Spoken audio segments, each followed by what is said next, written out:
Okay, I'm going to share this as a video instead of an audio with you today. So I want to share with you how human I am and also what happens when you push past your comfort zone and do the hard thing, even though it may make you want to throw up or you're just reluctant to do it. So here's the example.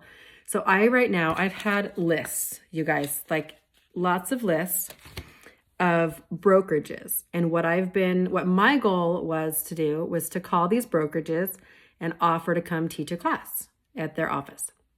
Okay. And you guys, I talk to people about houses all the time. I sell houses all the time. I always teach you. It's easy just to talk to somebody in line or talk to somebody at church or offer your services, right? And that's what I'm encouraging you to do. And it's true. That's what we need to do. But we get to that point, like I sat here today and I had that feeling, and it's so good that I had that feeling of being scared so I can remember what that feels like to you when I'm asking you to do something hard. So I'm sitting here with my list and I'm like going through like, okay, who should I call? And this is how I'm thinking about this. Okay, well, that one has this many agents. Well, maybe this one's a really bad brokerage, and so I won't feel so stupid if I call him. Okay, I'm going to feel stupid if I call this one. Wow, that one has 30 agents in it. Like maybe that one will be okay. What am I going to say? And then I kind of write some notes. What am I going to say? And then I'm like, maybe I'll type the notes on the computer. I'll put them on the computer. What am I going to say? So I'm over here. I'm like, put the phone number in my phone. I sit and I looked at it. And I was like, just call it, Lisa. Just call it. Okay, can anybody feel my pain? Does anyone, like, please type below. Do you resonate with what I'm saying right now? You got to call somebody and you're like, and this could be a for sale by owner. This could be an expired. This could be someone that you heard might be interested. This could be anything. So I'm sitting here and I put the phone number in my phone and then I stared at it.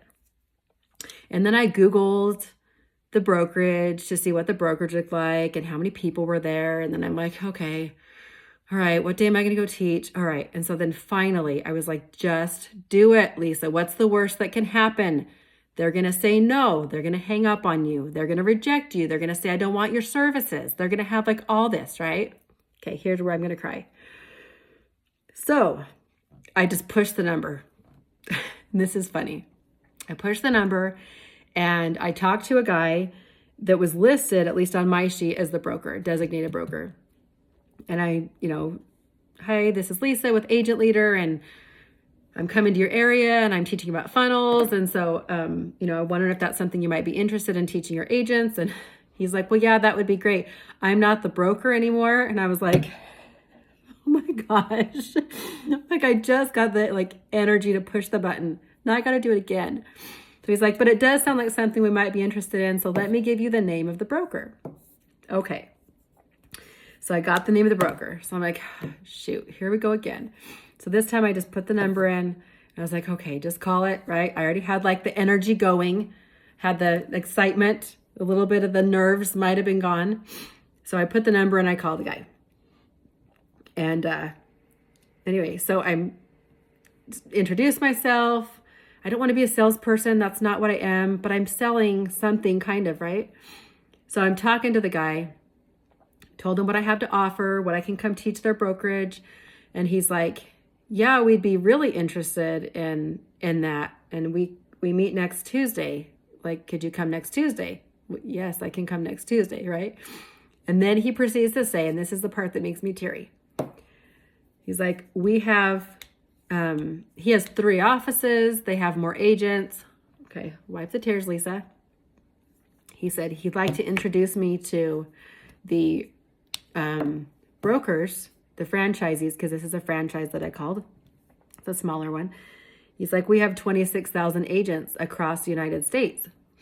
And we would be interested in, like, I could introduce you to the other brokerages because they're all looking for some type of training program for their agents.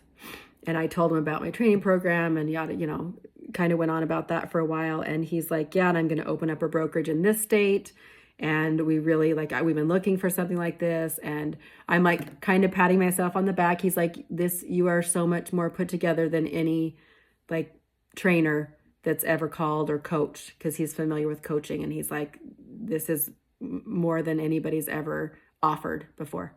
So I'm going next week to meet with him and teach their brokerage. And I'm going to go watch Creed 3 with my daughter when I go there. And I'm going to try not to cry because it's hard, right? Things are hard. And you can't get to this part. You can't get to the successful part. I'm not saying by any means this is like the successful part yet, but for me, I already feel like I've done it. Whether I make the money on it, whether they sign up for my, my brokerage. I have a brokerage coaching package now, program for brokerages, but whether they sign up for that or not, like I made the call, I did the thing, I offered my service. And unless you get to that point where you dial the number, right, where you get past your fear and you dial it, you're never going to get to that part. And so many of us don't get to that next step because of that fear.